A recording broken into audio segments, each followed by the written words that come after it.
Hello, my name is Brandon Gonzalez, and I will be talking about ocean acidification and its effects on the ocean. So first, what is pH? As said in the slide, pH is the measure of the acidity of an aqueous solution. The solution is said to be acidic or alkaline. When pH is less than 7, it is acidic. When it is greater than 7, it is said to be alkaline or basic. The surface of the ocean is slightly alkaline with an average of around 8.1 pH.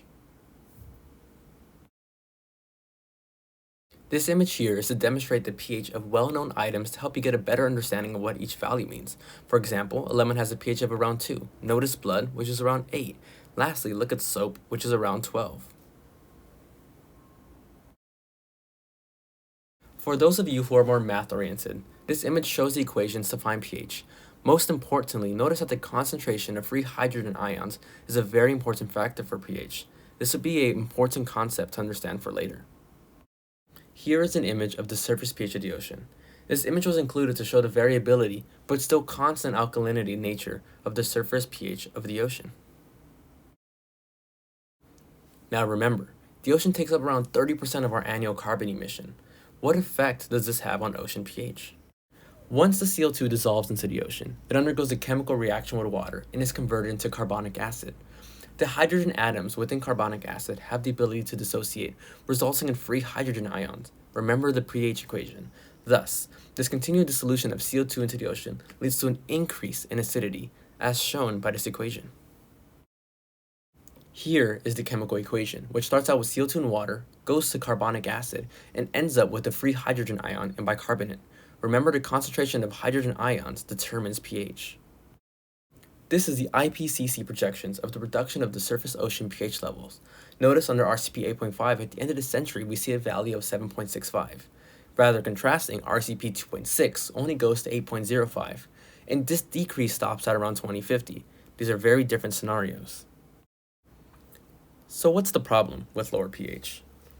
The following images are going to show you crustaceans, echinoderms, mollusks, and amongst other animals.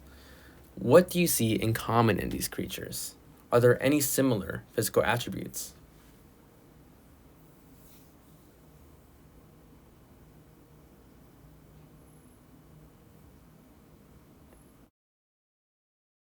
These are all calcifying organisms. The decrease in pH is a threat to these creatures. The reason for this is because at lower pH values, these organisms have a harder time making their shells. Furthermore, at lower pH values, their shells could even dissolve. This can be seen in the bottom left image. The images above show the dissolving of a shell of an oceanic organism, more specifically, a sea snail collected in the Southern Ocean. Notice the drastic differences between the left and the right images, in which the right images show dissolving due to low pH. Here is a graph that shows the distribution of mollusks and crustaceans in yellow, the location of cold water corals in red, and warm water corals in green. These graphs show the negative impacts on mollusks and crustaceans due to increase in CO2 levels. This increase in CO2 levels will lead to a decrease in pH. Notice, I have boxed in and pointed to the values of the predictions for the end of the 21st century. So what about corals? Are they negatively impacted? This first image shows warm water corals. The next image is an example of cold water corals. Remember the graph which showed where these two types of corals are situated in the globe. Like before, an increase in CO2 levels leads to a decrease in pH. This leads to negative impacts on corals, both warm and cold. Yet again, I have highlighted the values of the predictions for the end of the 21st century. Note the negative impacts. Lastly, let's think about cascading effects. Does ocean acidification lead to further downstream effects? Yes. For example, there's a loss of biodiversity. There's less productive fisheries, and many more. Ocean acidification is a problem, and it's something we have to pay attention to and look to solve in the future.